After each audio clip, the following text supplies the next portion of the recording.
Baik, terima kasih pemirsa Anda menyaksikan Sumut Terkini Evarna TV.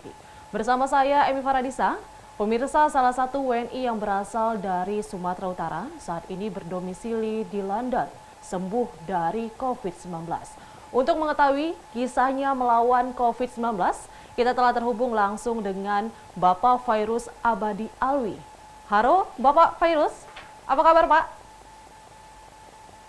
Halo, ya kabar saya sudah mulai membaik Baik Pak Fairuz, setelah bisa melewati, diceritakan ya, Baik Pak, bisa diceritakan sekilas bagaimana awal mulanya hingga Bapak berdomisili di London, Pak?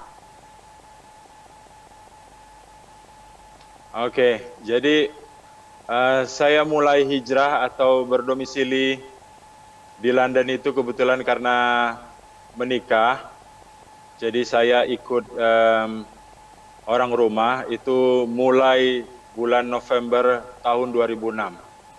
Tapi sebelumnya saya beri opsi dulu kepada orang rumah, apakah mau menetap di Indonesia atau di luar. Karena menurut saya lebih baik kita menetap di Indonesia karena saya lebih cinta Indonesia. Tapi sepertinya orang rumah atau istri menolak. Jadi saya harus ikut opsi kedua untuk ikut dengan beliau ke sini, ke Inggris. Oke, baik Pak. Sebelumnya Bapak berasal dari daerah mana Pak di Indonesia dan sudah berapa lama Iya, menetap di London Pak?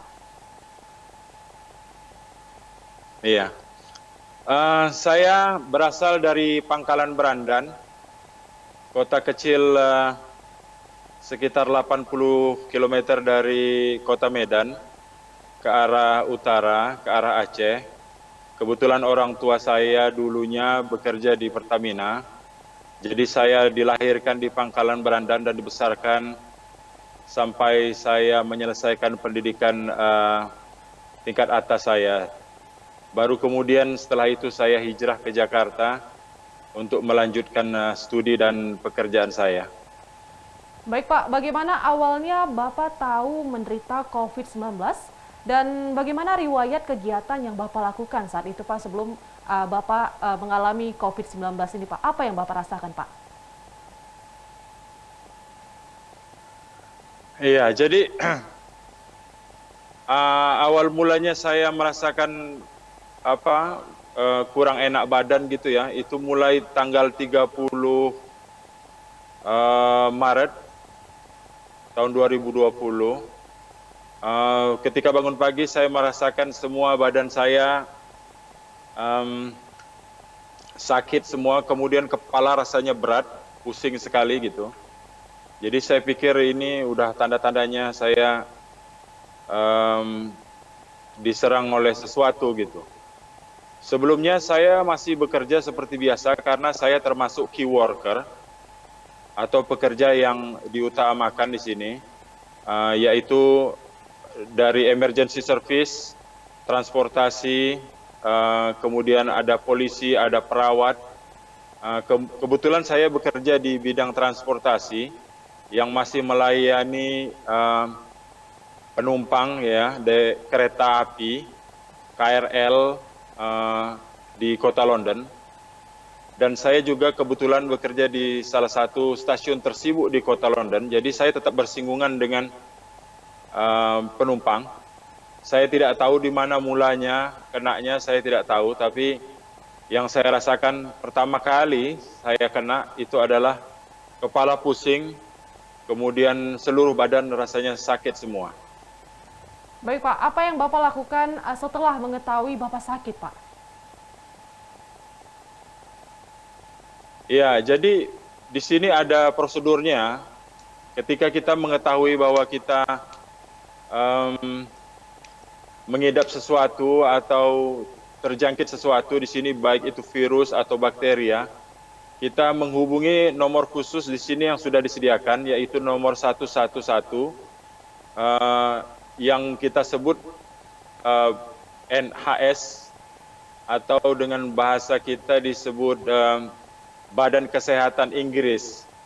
Ya, kita menghubungi mereka, memberitahu gejala-gejala yang kita alami, kemudian mereka memberikan saran terbaik apakah itu kita harus dibawa ke rumah sakit, ataukah kita harus self isolasi atau isolasi mandiri, dan kemudian apakah kita harus diberikan perawatan lebih lanjut, dan obat-obatan apa yang harus kita minum. Jadi kita harus menghubungi 111 Badan Kesehatan Nasional Inggris untuk diberikan advice terbaik dari mereka. Baik Pak, sejauh ini mengapa Bapak melakukan karantina mandiri di rumah Pak? Kenapa tidak di rumah sakit saja? Bagaimana? Sorry, kurang jelas pertanyaannya. Mengapa Bapak melakukan karantina mandiri di rumah? Kenapa tidak di rumah sakit saja Pak?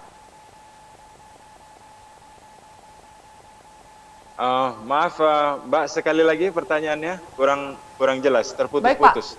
mengapa Bapak melakukan karantina mandiri di rumah? Kenapa tidak di rumah sakit saja? Oke, ya, setelah saya menghubungi 111 nomor khusus yang diberikan pemerintah kepada penderita atau suspek corona, itu saya disarankan untuk self isolasi atau isolasi mandiri sampai diketahui apakah ini benar-benar berbahaya atau tidak. Jadi sebelum kita dikirim ke rumah sakit, saya dikirim ambulan dulu datang ke rumah. Dari tim medis saya diakses atau diperiksa satu persatu, mulai dari detak jantung, kemudian nafas, kemudian tanda-tanda lain yang kira-kira cukup untuk dibawa ke rumah sakit atau tidak. Karena di sini untuk dibawa ke rumah sakit atau tidak itu berdasarkan skor. Kalau skor kita masih rendah, maka kita disarankan untuk tetap berada di rumah dengan mengisolasi diri atas saran-saran dari Badan Kesehatan Nasional. Tapi bila itu nanti makin parah, maka kita harus menghubungi mereka kembali, barulah kemudian kita dibawa ke rumah sakit. Tapi sejauh ini mereka menganggap saya masih belum tahap pada level yang paling parah gitu. Jadi saya dianggap masih mild case gitu, atau kasus yang masih sedang-sedang saja. Oke Pak, sejauh ini bagaimana interaksi Bapak dengan keluarga di rumah? Apakah dalam memberikan makanan dan minuman, keluarga menggunakan pakaian yang safety untuk memberikan itu Pak? Ya, jadi keluarga saya terpisah dengan saya di kamar sendiri ini. Jadi kalau mereka ingin memberikan makanan atau segala macam, mereka akan ketok pintu dulu. Mereka tanya mau makan apa gitu. Jadi mereka terpisah sama sekali. Mereka tidak menggunakan pakaian pelindung atau apapun yang lain, asal kita tidak bersentuhan dengan mereka. Sejauh ini aman-aman aja kok. Ya. Baik Pak, coba ketika Bapak dikarantina mandiri di rumah, apakah tim medis mendatangi langsung ke rumah Bapak dan dibantu oleh alat-alat medis seperti obat-obatan, diberikan vitamin dan lain-lainnya? Apakah demikian Pak? Oke, saya jawab sebisanya Bu ya. Ya, jadi selama saya di sini, saya selama 14 hari itu, badan saya merasa panas tinggi, itu antara 39 dan 40 derajat, itu konstan terus ya, terus-menerus itu, nggak putus. Tapi satu-satunya cara untuk menurunkan panas badan itu dengan paracetamol. Tapi paracetamol itu juga tidak dosis yang kecil, dosis yang besar. Karena kalau dosis yang kecil kita tidak merasa apa-apa gitu. Jadi kita ambil dosis yang 1000 mg itu setiap 8 jam sekali untuk tetap menurunkan panas badan kita. Sementara saya di sini ada perhatian dari Satgas COVID KBRI. Ya, KBRI di sini memiliki satgas yang tetap memantau warga negara Indonesia yang berada di Inggris, siapa-siapa saja yang terkena wabah. Dipantau apakah mereka membutuhkan bantuan obat-obatan atau peralatan-peralatan medis seperti misalnya sanitizer atau masker atau mungkin bahkan hazmat mungkin. Bahkan konsultasi dokter pun mereka sediakan, tapi mereka juga punya standar operation procedure atau SOP. Mereka tidak bisa langsung datang ke pasien karena keamanan, begitu. Tapi sejauh ini obat-obatan semua sudah tersedia. Jadi kita tinggal kontak dokter, karena dokter melarang kita untuk datang ke klinik untuk menghindari penyebaran lebih lanjut kepada pasien-pasien yang lain dan juga petugas medik yang berada di klinik atau di rumah sakit. Jadi kita telepon mereka, kita sebutkan keluhan kita, apa-apa saja obat yang akan dibutuhkan, mereka langsung kirim kita ke rumah. Begitu, Bu. Baik, apa yang Bapak lakukan dan Bapak tanamkan dalam diri Bapak dalam upaya melawan COVID-19, Pak?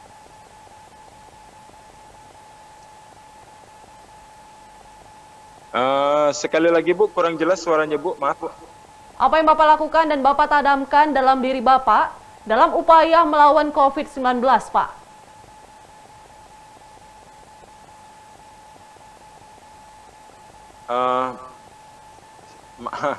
Agak terputus, Bu.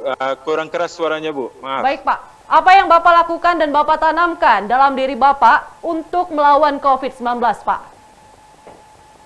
Oke. Iya, jadi mohon maaf, Bu, ya. Ya, pada saat kita kena COVID ini, kita tidak ada selera makan sedikit pun. Tapi mohon maaf, siapapun yang tidak selera makan harus dilawan. Kita membutuhkan nutrisi untuk melawan penyakit ini. Ya, jadi tidak sebutir nasi pun rasanya ingin masuk ke dalam tubuh kita, tapi kita harus mencoba atau berusaha untuk memberikan nutrisi, kemudian multivitamin, jangan lupa buah-buahan segar, sayuran, tetap kita harus semangat dan positif ya, sebab tidak ada lain yang menolong kita selain kita sendiri gitu. Bahkan di sini saya berharap dibawa ke rumah sakit untuk diberikan salin atau pengganti makanan, tapi saya pikir karena skor saya masih rendah dan tidak bisa dibawa ke rumah sakit, jadi saya harus berjuang sendiri untuk tetap berusaha agar bisa lebih baik, karena penyakit ini hanya bisa kita lawan dengan semangat dan perjuangan kita. Mungkin yang bisa saya berikan ya, saran buat warga dimanapun berada, untuk situasi sekarang ini, saya boleh ceritakan sedikit bahwa kita lebih baik mematuhi peraturan pemerintah, ya, untuk tetap menjaga diri kita dari kegiatan-kegiatan yang kurang bermanfaat seperti berkumpul. Kalau memang tidak perlu, sebaiknya kita di rumah. Saya memang paham bahwa ekonomi sulit, tapi kita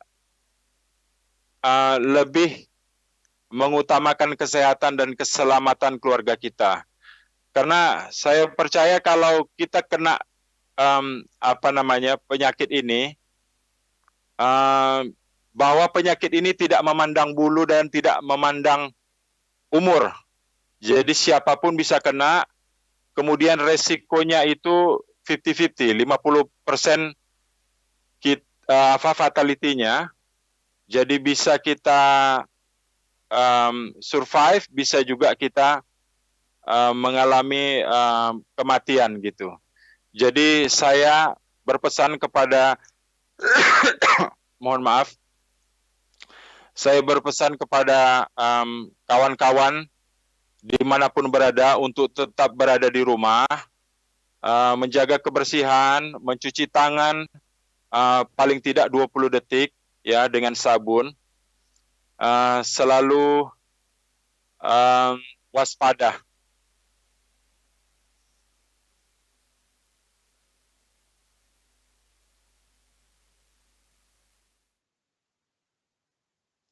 Terima kasih banyak. Saya malah dengar suaranya jelas sekali sekarang. Terima kasih banyak ya. Ya, satu tambahan lagi.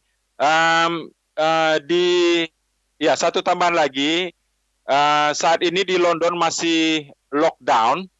Ya, kita masih mengunci diri semuanya. Dan di sini peraturan sudah semakin ketat. Siapapun yang keluar maka akan ditangkap dan dikenakan denda. Jadi siapapun yang tidak ada kepentingan atau key worker atau pekerja penting seperti pegawai kesehatan, pegawai transportasi, polisi dan sebagainya atau pegawai supermarket, di sini siapapun yang keluar tanpa alasan yang jelas maka mereka siap untuk ditangkap dan dikenakan denda. Jadi saya berpesan buat semua ya, mari yuk kita jaga untuk mencegah penyebaran daripada corona ini lebih lanjut, untuk berdiam diri di rumah, mengikuti peraturan pemerintah. Mudah-mudahan dalam waktu dekat wabah ini akan berakhir segera dengan kita mengikuti peraturan-peraturan yang telah ditetapkan oleh pemerintah untuk diam di rumah untuk waktu yang telah ditentukan. Terima kasih sebelumnya. Baik, terima kasih Bapak. Baik pemirsa, demikian informasi yang telah kita peroleh bersama Bapak Fairuz. Saya Emi Faridisa beserta kru yang bertugas pamit undur diri. Terima kasih dan sampai jumpa.